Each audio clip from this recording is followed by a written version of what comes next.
What is up, guys? Welcome back once again to your favorite crypto corner. I just found a project called Wadoozie that is doing something I have never seen in crypto before, and it's honestly refreshing. They're taking the whole community coin thing and turning it into a literal 48-state road trip across America where you hunt for hidden rewards in the real world. So if you're tired of these same old boring launches, you definitely need this on your radar before May 27th.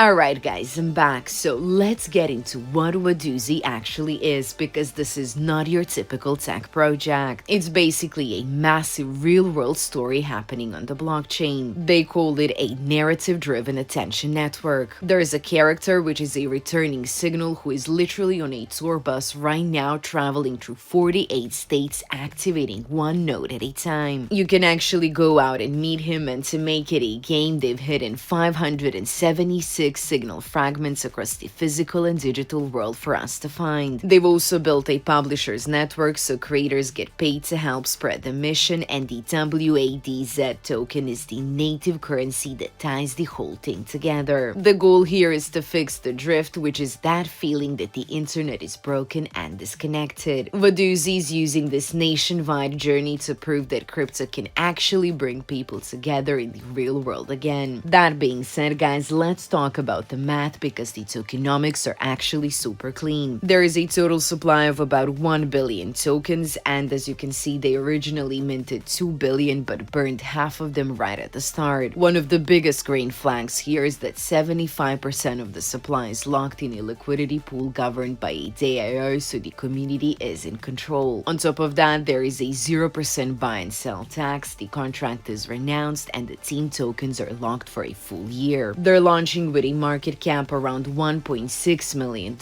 which, if you look at the goals they have, gives this project some serious room to run. I can say that this is a very fair setup for a project that is trying to build something this massive, guys. But this is where it gets really fun, guys, the signal fragment hunt. As I said, there are 576 of these fragments in total, split into 4 different rarity tiers, and they're hidden both physically in the real world and online. But what's cool here is that every single state gets exactly 1 legendary fragment. Whether you're in a small town or a major hub, you have a shot at a tier 4 jackpot, and if you manage to find all 7 fragments in a single state, you're looking at 722,000 tokens. To put that in perspective, if this project hits a 1 billion market cap, that state sweep is worth over $460,000. And the best part is that if a fragment is not found, these tokens are burned forever, which just adds more scarcity to the supply. What's also cool is that you do not have to be a treasure hunter to earn, because they've also launched the publishers network, which has 70 million WADZ tokens. That's 7% of the total supply set aside just for creators, guys. If you like making content, you can clip their live streams, remix their videos, or post about the mission to earn directly from that pool. They've even got leaderboards and seasonal bounties to help you stack even more tokens, so in general, this is a massive project, guys. The tour is broken down into 8 narrative acts across 48 states, hitting flagship spots like Austin, Vegas, Chicago, and Miami. When the tour bus rolls into a state, the node goes live, 7 fragments drop for the hunt, and the local community converges. And you can track the whole thing in real time at tracker.wadoozie.com. But I have to say that this is just the beginning, because after the US leg finishes, they're taking the same exact setup to Europe on an even bigger map, eventually evolving into a permanent DAO-governed ecosystem. Guys, this is the start of a global decentralized network that's going to be running long after the bus stops. So if you're ready to stop chasing ghost projects and start a real adventure, head over to their site and get on that tracker before May 27th. This is easily the most unique launch I've seen in years, so make sure you're subscribed for the updates, and I will see you out on the road.